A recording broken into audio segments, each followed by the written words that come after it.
video, I'm going to be showing you guys how to apply for a Canada study permit. This will be an application for anyone who has already gotten an acceptance letter from a designated learning institution in Canada. Without wasting time, let's quickly dive in and I'll walk you guys through on the process. The first thing you're going to do is make sure that you are on the right website, which is cic.gc.ca or canada.ca. Once you type that in on your web browser, you choose English, and then you go to menu, immigration and citizenship, go down to study, and you click on that. Once you click on that, then you scroll down to where it says applying for a study permit, and then you click on get a study permit. Once you do that, the first thing you see is about the process. Here you're going to see how much a study permit will cost, and also the processing time, and it varies by countries. So once you click on this button, it's going to take you to a link where you can check the processing time for your country depending on your location. Then number 3 is get the right documents. Here you need a proof of acceptance, proof of identity, which is your passport. Proof of acceptance is your acceptance letter. Proof of financial support, which I will show you guys later. And then you can also need a letter of explanation. It's not a must. At some point, if they need more information from you or more documents, then they're going to request for that. Let's quickly go to number 4, which is how to apply. Once you click on that button, all you have to do is you go all the way down where it says get the instructions. Where are you applying from? If you're applying within Canada, you choose this one. But because this is specifically for people applying from outside of Canada, we're going to choose outside of Canada. How do you want to apply? Online. Create an account or sign in, and you click on that. Then if you do not have an account, you go right down here and you click on register and you sign up. Or if you've already created an account, you sign in with your GC key or with the signing partner, which is your bank. So this time around, I'm going to be signing in with my GC key account. Once you create your account or you sign in, it's going to look exactly like mine. So on top will show you the applications you've already submitted. It's going to show right here. And below it says continue an application you haven't submitted. So for this one, there is an application I was working on. I was going to show you guys how to start a new application, but it's going to take a long process because this video is a bit longer. So I decided to continue with the one that I've already created. So it's still the same process. All you have to do on your own part is go to apply to come to Canada. You click on that, and then under here, because I've already started one, it's going to show you start an application for study, work, or visit. But because I have one going on, that's why I can't, it's not showing up here except I delete that application. So that's how you're going to start that. So pretty much what we're going to do is continue this application. So because I've already answered all these questions, we're just going to quickly review. What would you like to do in Canada? Study. How long? It's going to be more than 6 months. Then you select the code that matches your country. And then your country of residence. Do you have a family member in Canada? If it's a yes, you choose yes. If it's a no, you choose no. Here, you're going to put your date of birth. Are you a lawful permanent resident of the United States? If it's a yes for you, you choose, or no. Remember that these buttons here helps you change your answers at some point. Have you been accepted to a designated learning institution? Yes. What is your marital status? So if you're married, you choose that. If you're single, you choose that. What is the province of destination? So I chose Alberta. If you got a school in Ontario, you're going to choose that. If you got something in British Columbia, wherever, you choose that. Do you have a work permit or study permit or need a visa to return to Canada? I said no. Are you an exchange student? Yes or no for you. Is work an essential component of your study? Yes or no. Are you a spouse, common law, or child of certain skilled worker or certain full-time international student that has or will have status in Canada? If it's yes for you, you choose. I chose no here.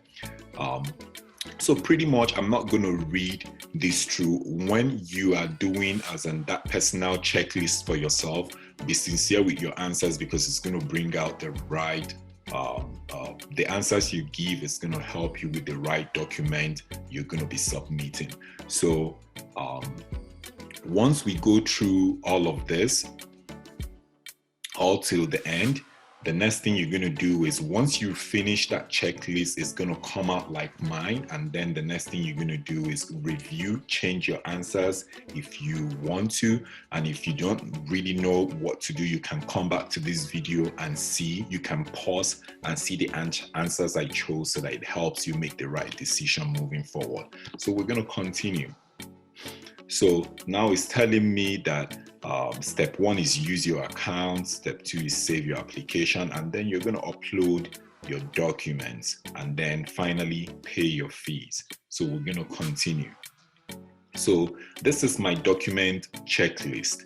So the 3 documents I'm going to be walking you guys through is the application.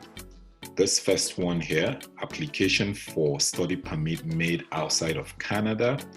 And for all of this one's letter of acceptance, you're going to send this. It's called supporting documents: your passport, your proof of means of financial support, your digital photo, proof of upfront medical exam. Like I said, for this particular one, I'll be showing you guys the link on how to register. You're going to find the right medical officer in your country, so that you can sign up, and then that's where you're going to get this information.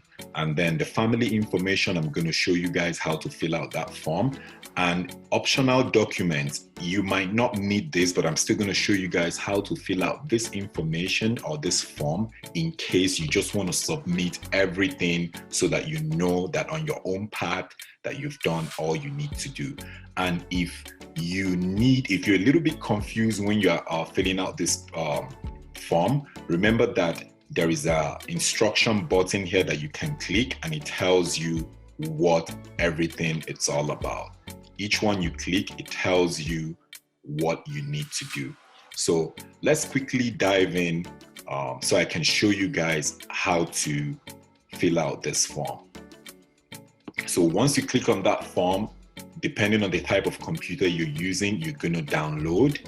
And once you download, you can download this one, that one, the family information, and the optional document. These 3, because that's the ones I'm going to be walking you guys through. Let's quickly dive in so I can show you guys how to fill out those application forms. So right on my screen, it says application for study permit made outside of Canada. I'm going to go through this quickly. Number 1, because you do not have a UCI number, you can leave this blank.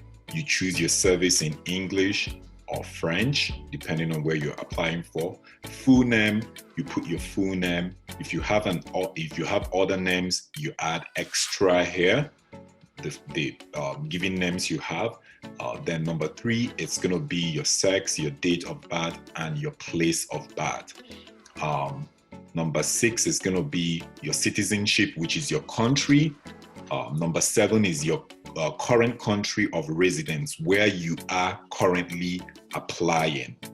Then it's going to be, I'm using Nigeria for an example, and then if you're a citizen of Nigeria, you put that as well.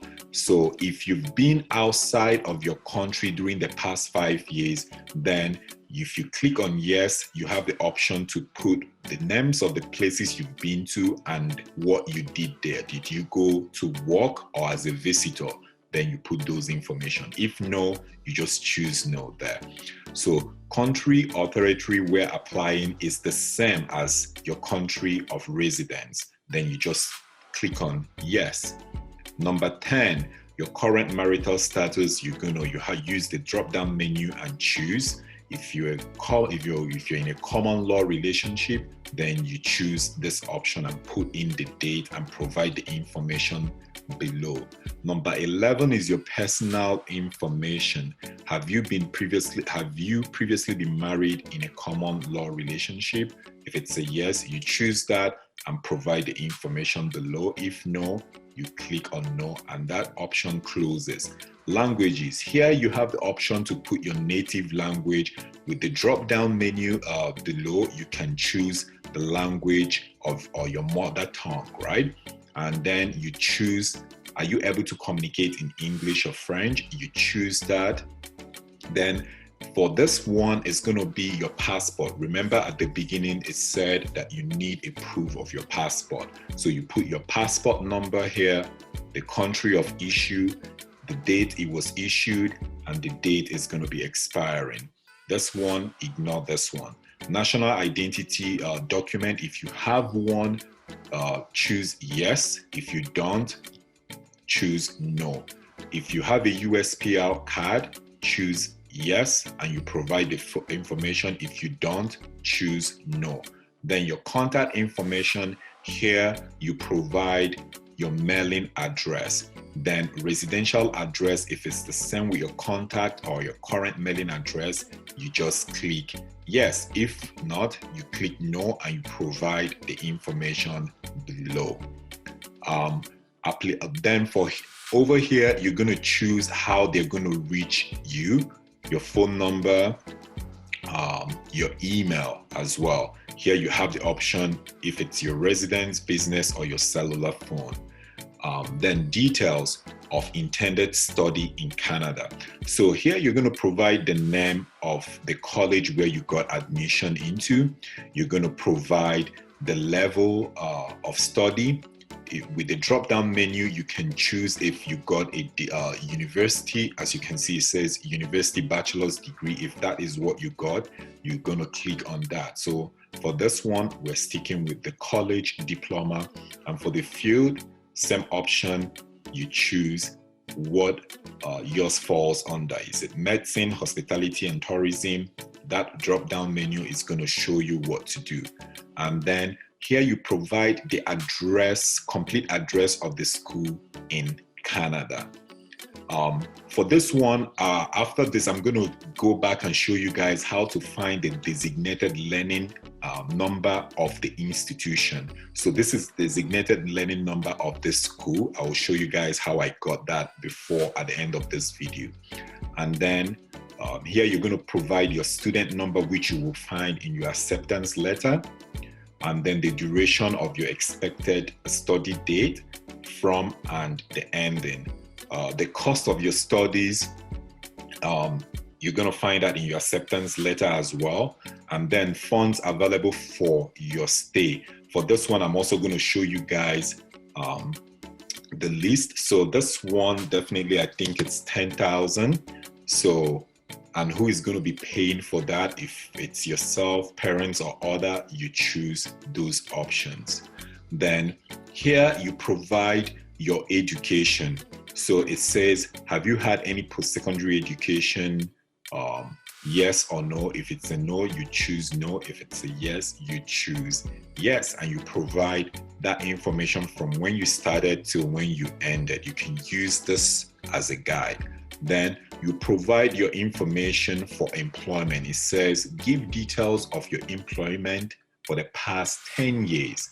Here, you're going to start from the, as it said in here, current activity or occupation. So you're going to start with the last job you actually have to when you stopped. So if, as you can see, this one is to 2021 March. It's like before you travel, right? Then this one is like from 2011 to 2024 12. When I fill out forms like this, I always make sure that I don't have any dates open. So as you can see, I said 2014 December, so that this one starts from 2015 January. I always try to make sure that I don't have any reason for them to send back my application.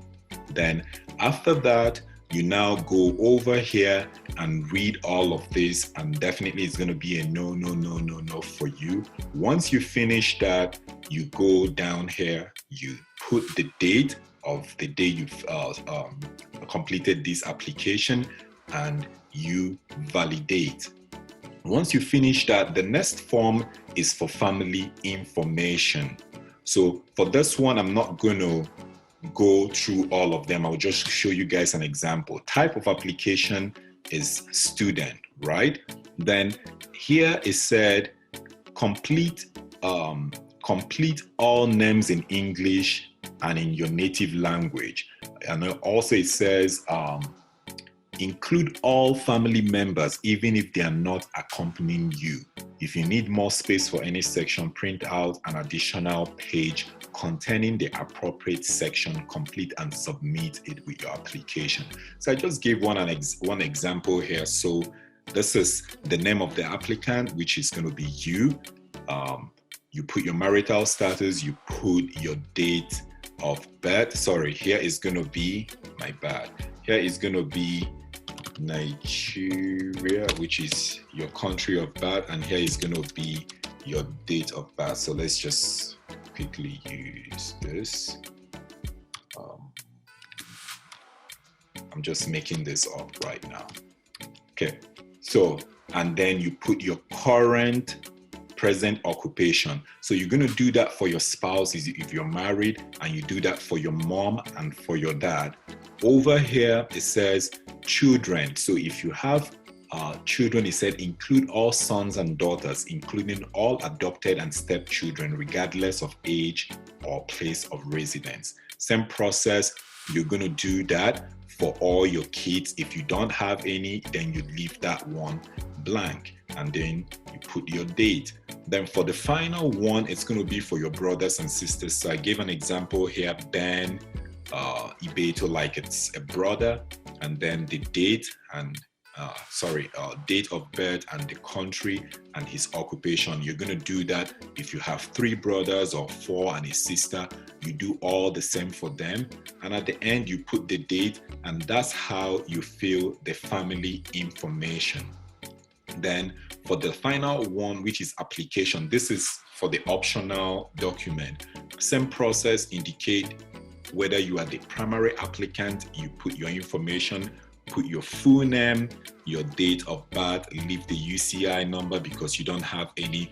Then the rest is all about answering questions. Military service, do you serve in any country? So this is kind of self-explanatory. You read through, just use this as a guide. If it's a yes, yes, yes. If you choose yes now, you're going to provide the information below. If it's a no, it closes. Once you finish that, at the end, you validate, and that is how you complete the documents that you're going to be submitting. So let's say, for example, now that you've completed all these documents, but there are extra documents that you're going to be needing. Let me show you guys the links that I will be leaving in the description area that you're going to need for the additional documents in case those are needed.